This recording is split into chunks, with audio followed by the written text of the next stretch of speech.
sahabat Disko, kamu mendengarkan Coach Lola and Friends bersama Coach Lola di sini dan tentu saja hanya di Disko Podcast.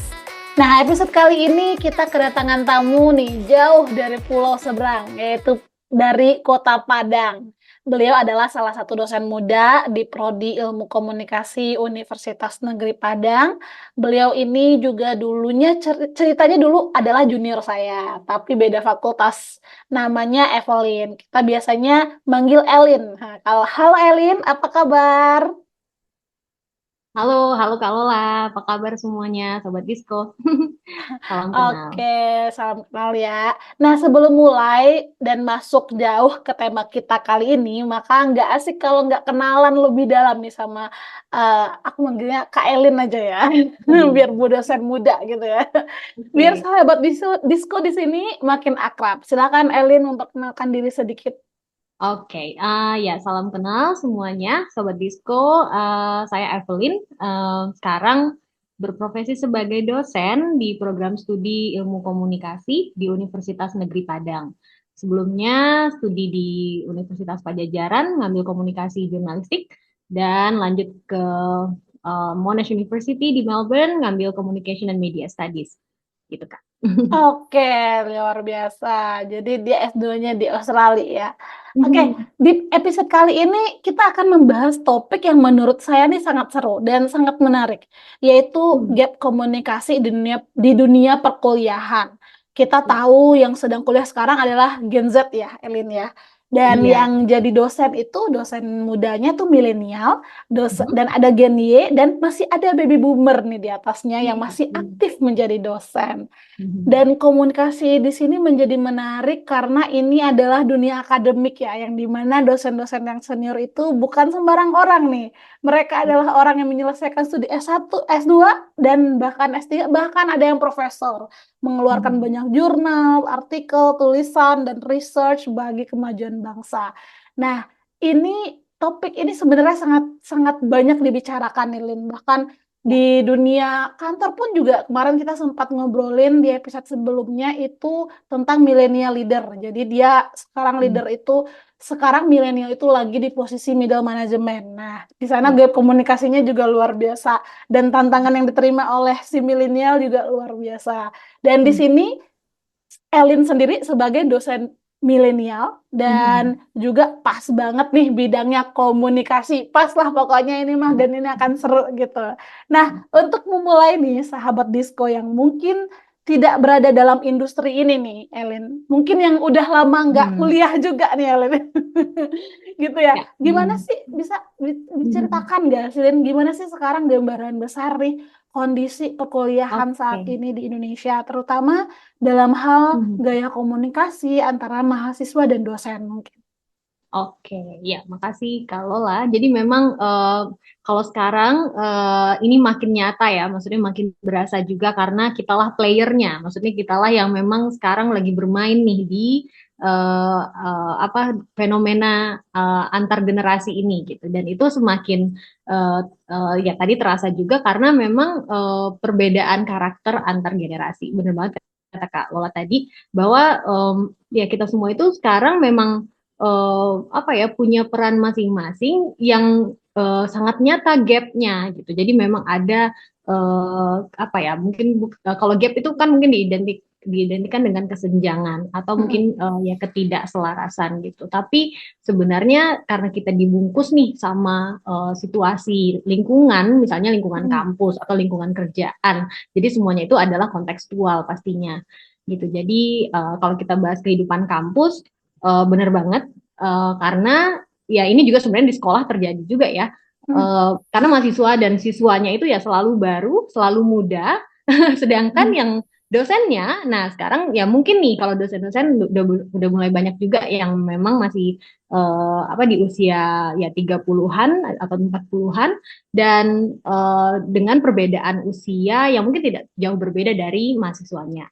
Namun itu kan pastinya nanti akan berkembang terus sampai nanti misalnya mahasiswanya yang selalu masuk itu kan pasti berusia 20-an gitu ya atau Mm-mm. belasan atau 20-an. Nah, Sedangkan yang dosennya sendiri itu masih tetap di usia, ya maksudnya tetap tentu akan bertambah juga gitu. Jadi kesenjangan atau mungkin ya gap komunikasi pun terbentuk karena memang tadi itu ada perubahan perubahan karakter atau mungkin juga ya perubahan ini ya dinamika antara generasi. Sekarang sih masih seru gitu karena mungkin perbedaan usianya masih belum begitu jauh gitu. Jadi mereka pun juga masih santai banget. Misalnya ya simple seperti panggilan Kak misalnya. Karena kan biasanya kalau di kelas itu banyak yang panggil ibu gitu atau mungkin kalau dulu di Bandung tuh sempat dipanggil teteh gitu. Nah, kalau di sini juga ya biasa dipanggil uni atau kakak. Nah, itu kan mungkin menunjukkan bahwa gapnya itu tidak terlalu jauh gitu dan ada kenyamanan aja gitu menggunakan sapaan-sapaan yang lebih akrab.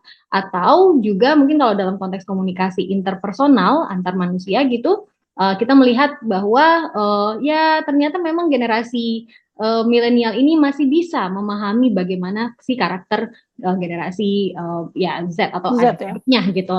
Tapi sedangkan ini merupakan challenge yang luar biasa bagi generasi yang sebelum kita nih Kak, sebelum milenial gitu kan ya. Let's say masih ada dosen senior pastinya di kampus dan ya we can't really say that mereka baby boomer yang memang nggak begitu paham sama gimana anak di kampus karena pastinya beliau pasti lebih punya pengalaman gimana ngehandle anak muda karena udah lama ngajar pastinya kan. Nah, tapi mungkin ada beberapa konteks yang mungkin perlu saling mengerti aja. Jadi harus ada konteks yang memang harus saling dipahami antar generasi ini gitu. Karena memang dinamika kehidupan kampus itu ya sangat trennya itu berubah-ubah gitu dan ya sebenarnya itu juga sih yang memang kita lihat dampaknya itu ya pastinya karena penggunaan media, terus juga karena lingkungan dan juga ya pastinya komunikasi interpersonalnya tadi sih gitu. Nah, ini menarik ya, Lin ya. Jadi aku tuh sering banget dapet curhat dan juga mungkin di TikTok juga sering kita denger berita-berita gitu. Kayak beberapa dosen tuh merasa anak Gen Z ini tuh nggak sopan, Lin. Dari WhatsApp karena kan mereka ngomong sekarang kan udah WhatsApp ya lewat WhatsApp gitu. Dia nggak sopan nih, gimana sih caranya nih bikin anak Gen Z nih sekarang Gen Z yang kuliah bisa lebih sopan gitu. Itu terjadi nggak sih Lin kalau di Elin sendiri atau mungkin kalau di Elin mungkin ya kita milenial nggak apa-apa kali ya karena kita dekat dengan Gen Z. Atau mungkin yang dari Gen yang di atas kita tuh Gen Y atau baby boomers yang sekarang masih jadi dosen gitu. Itu banyak terjadi nggak sih Lin di sana? Ya, benar Kak.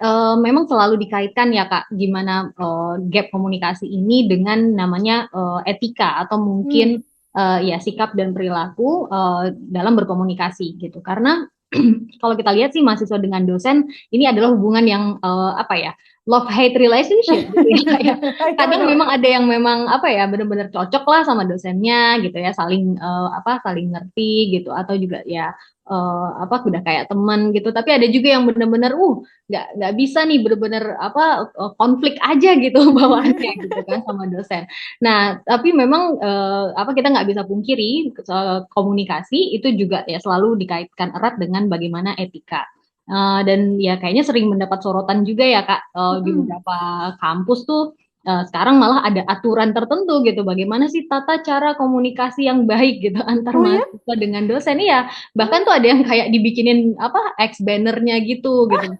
Iya, terutama dalam hal ini sih Kak, komunikasi media ya, maksudnya dengan menggunakan smartphone misalnya dalam mau nge-email ataupun nge-WhatsApp ngontak dosennya gitu. Jadi ada hal-hal yang memang wah kayaknya ini sebenarnya harus ada aturan yang rigid gitu tentang ini gitu. Tapi ya sebenarnya peraturan ataupun ya himbauan kayak gitu kan munculnya pasti karena adanya keluhan-keluhan dari ya ketidaksepahaman tadi gitu antar generasi. Misalnya ya mungkin untuk generasi mungkin kita lihat dari sisi dosennya gitu.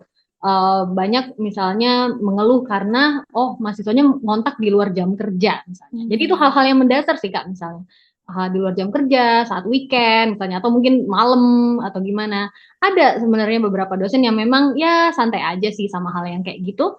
ada juga yang bener-bener kayak wah ini ini di luar di luar aturan nih gitu. Kenapa sih menghubungi dosen di luar jam kerja misalnya, atau ya tidak memberikan ruang, atau mungkin ya agak ngeganggu gitu Iya ujung-ujungnya benar-benar. gitu kan. Dan ini jadinya ya ini gap yang cukup besar gitu kan antara dosen dan mahasiswa, bahwa ya etika komunikasinya di sini dipertanyakan gitu. Ada juga yang dosen tuh prefer cara komunikasi dengan WhatsApp, atau ada juga yang oh that's okay by call gitu, nggak apa-apa Oh, telepon. Tapi ya ada juga yang mungkin harus di WA dulu baru telepon kayak kayak gitu. Jadi sebenarnya gaya komunikasi itu juga mempengaruhi gitu. Dan ya sebenarnya kalau dosen sih ya sebagai pendidik ya Kak, pastinya kan juga menyampaikan hal-hal yang ya berkaitan dengan etika tadi itu di dalam hmm. interaksi dengan mahasiswanya. Karena komunikasi dengan karena ada berbagai bentuk komunikasi juga kan Kak, misalnya ada yang tipenya instruksional, ada yang yang menunjukkan authority gitu. Nah, itu kan juga sesuatu yang mungkin akan menimbulkan gap lebih jauh gitu dengan mahasiswanya gitu. Tapi ada juga yang sifatnya responsif, atau juga memberikan ya solutif gitu ya, dan juga menghargai respect gitu antar mahasiswa dan dosennya. Nah, itu pasti jadinya nanti akan lebih lancar gitu komunikasinya gitu. Jadi ya gaya bahasa yang lebih sopan itu juga Iya benar. jadi perhatian banget ya sekarang gitu. Tapi kayaknya mahasiswa, maksudnya ya mahasiswa sekarang tuh lebih lebih smart sih Kak. Maksudnya mereka juga udah ngerti gitu. Wah, kayaknya dosen tuh punya karakter kayak gini gitu. Jadi mereka udah Hmm. mulai punya preferensi, atau mungkin juga menetapkan aturan sendiri juga gitu. Oh, kayaknya kalau kalau mau ngontak ibu ini harus kayak gini nih caranya gitu. Iya, Karena ya iya. itu sih balik lagi pemahaman tadi tentang generasi itu gitu. Iya, jadi penting juga sih mahasiswa ini untuk tahu gitu ya, ini Hmm. karakter si ibu ini gimana, karena masing-masing dosen Ya, pasti berbeda-beda gitu ya, Lin ya. iya benar Kak. Iya, Hmm. iya benar-benar. Dan memang kalau gap komunikasi itu juga mungkin karena Gen Z ini jarang menggunakan sapaan nggak sih biasanya? Hmm. Ya, ada hal-hal yang mungkin level urgensinya itu belum bisa dikategoriin gitu Kak sama Gen Z. Hmm. Jadi misalnya ya kan pastinya kalau masalah berkomunikasi, maksudnya kalau mau ngontak nih, ngontak dosen, pasti kan punya alasan tertentu gitu. Mm-mm. Dan ya kadang tuh mau nunjukin masalahnya dulu gitu, atau mungkin harus perkenalan dulu. Nah, itu kan kayak ada Hmm. beberapa pertimbangan ya Kak dalam dalam menyusun pesannya tadi. Nah, cuma kan sebenarnya mungkin kalau dibawa case-nya tuh ke saya ya Kak. Misalnya kalau Mm-mm. saya dikontak sama mahasiswa, sebenarnya saya mungkin nggak akan balas secara langsung kalau memang pesan yang dia sampaikan itu belum lengkap gitu. Jadi Hmm. ya udah, misalnya dia cuma bilang Assalamualaikum Bu gitu. Terus ya udah gitu, tapi kayak apa gitu kan? Atau misalnya cuma nanya Assalamualaikum Bu, Ibu ada di kampus gitu.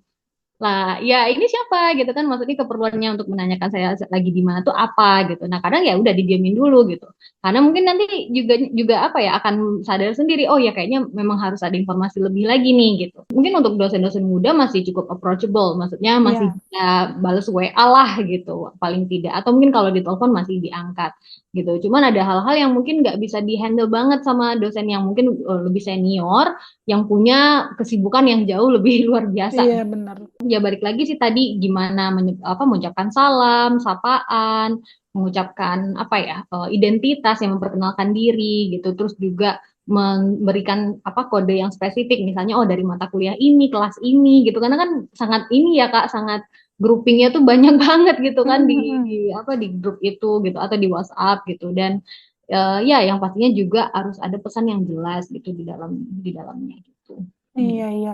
Iya, ini sangat menarik soalnya memang banyak gitu yang kejadian. Dan ini juga di korporat juga terjadi sebenarnya, nggak ada sapaan. Jadi kadang mereka mereka yang si Gen Z ini merasa sangat Ya. dekat mungkin ya dengan Mhm. senior, tapi sebenarnya si senior ini nggak suka digituin gitu. Hmm. Jadi ada miskomunikasi lah di sana ya, Iya, miskomunikasi. benar.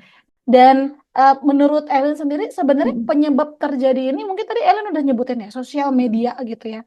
Ya. Eh, Mm. gimana sih eh, bagaimana sih sosial media ini bisa nyebabin kesalahan gap komunikasi itu, Lin?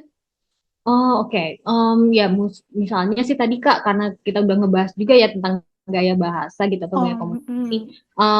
Kalau Gen Z itu mungkin cenderung kalimatnya tuh banyak yang langsung, instan gitu ya iya Kak, atau benar. juga sangat to the point gitu. Dan Mm. ya itu mungkin kalau secara konteks komunikasi tertulis, nah itu kurang pas gitu karena ya kalau komunikasi tertulis pastinya harus banyak detail gitu ya, harus ada Lengkap ya. pembuka, isi dan penutup kayak Iya, gitu. iya, iya. Nah, beda hal kalau memang kita bicara secara langsung gitu. Kalau bicara secara langsung kan pasti ada banyak hal yang lebih tercover gitu ya, Kak. Mungkin kita bisa lihat Mm-mm. ekspresinya, bisa lihat gayanya gitu. Jadi banyak pesan yang memang langsung bisa sampai gitu. Nah, jadi ya kalau pengguna sosial media juga kan cenderung tuh ya kayak attention span-nya ya kita semua sih sekarang ya karena sebagai orang yang mengkonsumsi visual dalam Mm-mm. media itu sangat cepat gitu. Kita juga sering nge-skip gitu. Maksudnya sering kayak oh ya udah sekilas aja gitu, segalanya itu sekilas. Jadi Iya. banyak hal yang terjadi adalah nih case-nya nih Kak yang paling banyak ditemukan di kampus itu adalah informasi itu tidak dibaca secara sempurna gitu. Maksudnya tidak dibaca secara teliti. Jadi mulailah muncul pertanyaan-pertanyaan. Nah, seharusnya sebenarnya pertanyaan itu mungkin nggak muncul nih, maksudnya bisa diantisipasi apabila si mahasiswanya itu baca baca semua informasinya dulu gitu atau membaca Hmm. instruksinya dulu misalnya atau mungkin mencari tahu informasi itu sendiri dulu gitu. Nah, sebelum akhirnya bertanya kayak gitu. Jadi ya kan balik lagi Kak, karena memang kebutuhan kita untuk berkomunikasi kan ya dengan adanya interaksi dan pertanyaan, terus juga pastinya ada hal yang memang perlu di-clearin gitu kan. Nah, Ya. tapi untuk mengkonfirmasi itu tidak ada salahnya gitu. Jadi boleh banget pastinya kan untuk bertanya. Namun ada hal ya itu tadi, kadang ada beberapa pertanyaan itu yang muncul justru tuh kayak wah ini belum baca nih mahasiswanya nih atau mungkin oh belum belum memahami secara penuh tentang ya instruksi ataupun juga aturan-aturan yang memang seharusnya sudah ada gitu. Jadi itu terjadi.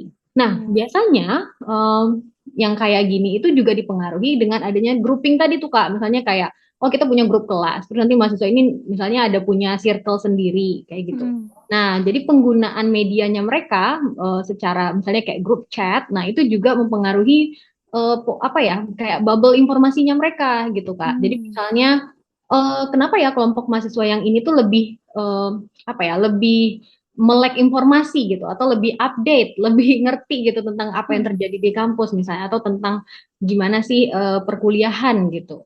Nah, sedangkan mahasiswa yang ini tidak begitu update dengan apa yang terjadi di kampus atau mungkin juga nggak update sama informasi melalui e-learning karena kita banyak banget kan Kak media yang ada di kampus sekarang kita Ya. pakai ya selain kelas tatap muka udah berlangsung, nah kita juga tetap ada e-learning gitu ya yang Hmm. sebagai ini ya kayak dokumentasi per minggu perkuliahannya gitu dan juga untuk urusan tugas terus juga ya diskusi dan segala pembelajaran gitu materinya tuh di sana.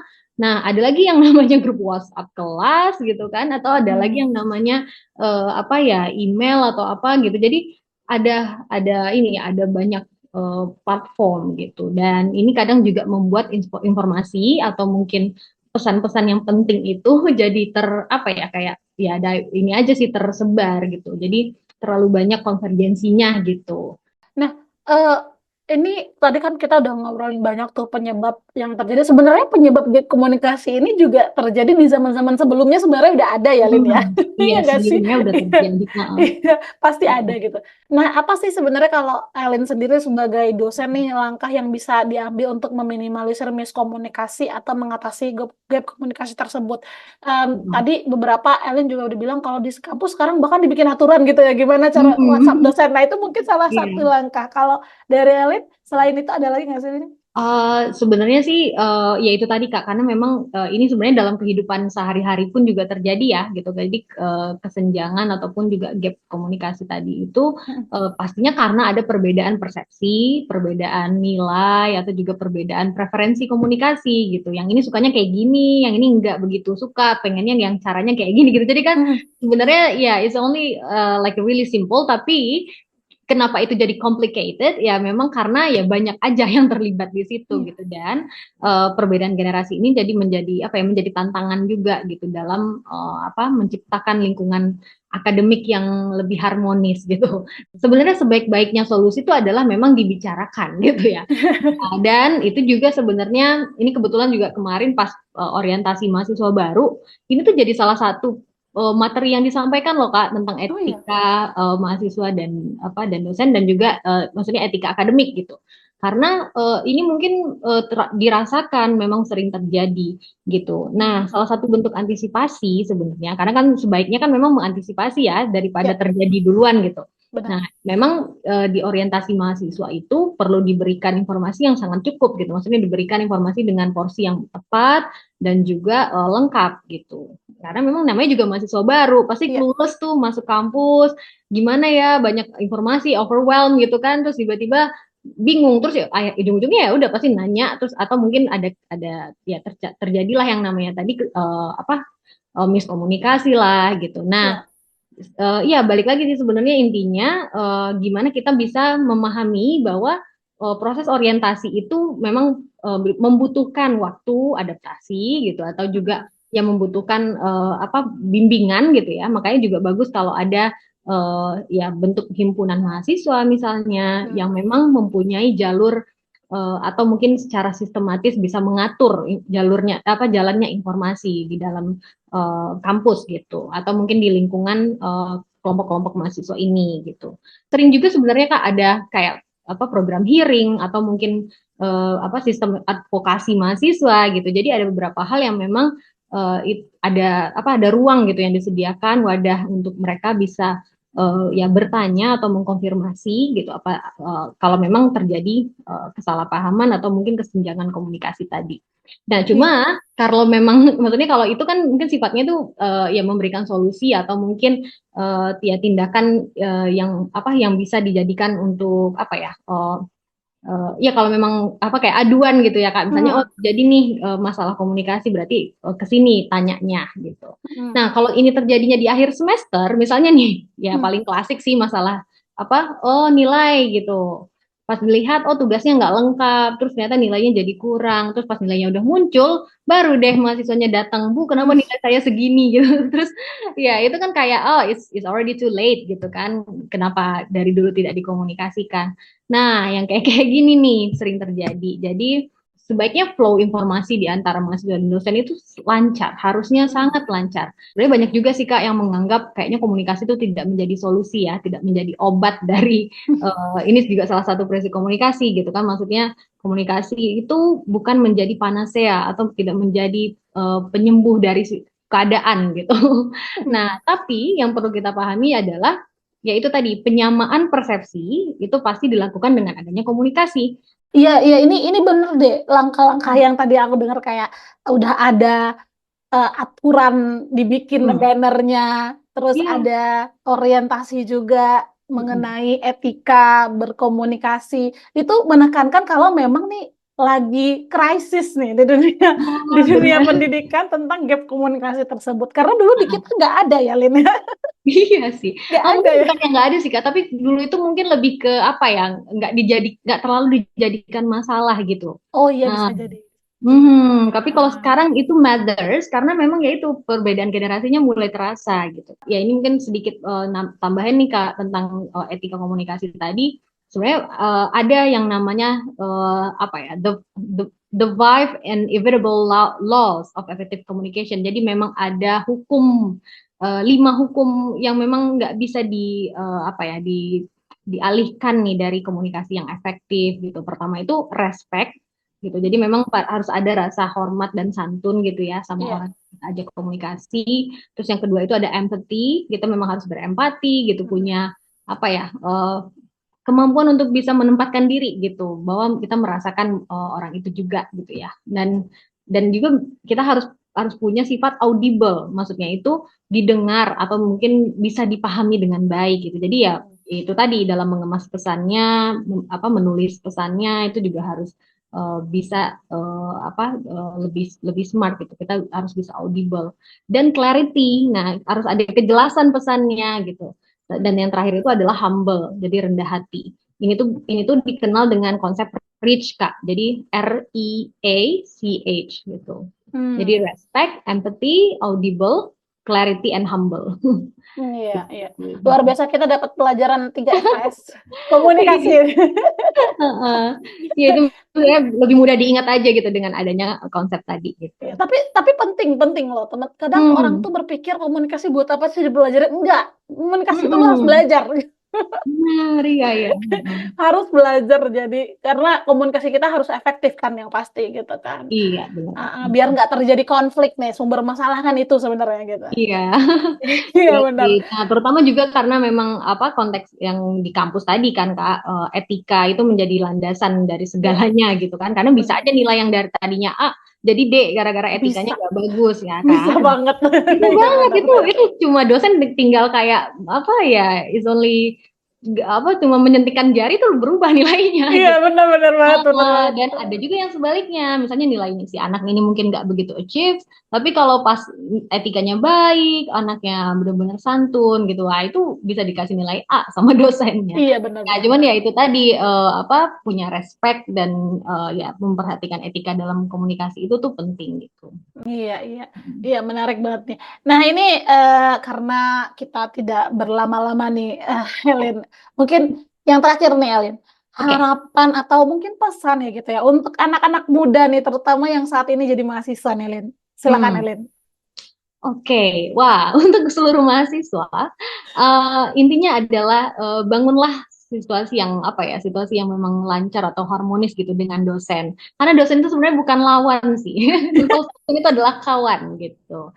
Nah, dosen pun juga pastinya akan memberikan solusi untuk semua masalah yang memang bisa dikomunikasikan dari awal tadi gitu. Dan ya intinya tetap respect, itu paling penting, gimana pun karena ya posisi antara mahasiswa dan dosen itu ya pastinya jauh berbeda ya. Dan dengan adanya respect dan adanya empati tadi, kita semua juga pastinya punya apa ya, punya apa ya sisi humanisnya gitu yang memang bisa ditunjukkan gitu dalam komunikasi gitu. Dan gap komunikasi itu wajar karena memang beda generasi, tapi ya pasti semuanya bisa saling dipahami sih satu sama lain gitu. Iya, luar biasa ya mahasiswa Indonesia di luar sana. Dengarkan dari ibu dosen milenial. Aduh, iya Kak. Iya. Nah, Thank you. nah sahabat Disko, kita sudah di penghujung episode. Terima kasih banyak untuk Elin nih yang sudah meluangkan waktunya untuk Hmm? berbagi pengalaman dan pandangannya. Dan ini seru banget karena ini lagi krisis banget, emang lagi banyak gitu ya, lagi hot topic gitu. Yes. Sahabat Disko, sampai berjumpa lagi di next episode Coach Lola and Friends yang hanya di Disko. Terima kasih ya Elin, terima Sama-sama, kasih. Kalola. Thank you Sobat Disco. Sampai jumpa lagi. Bye.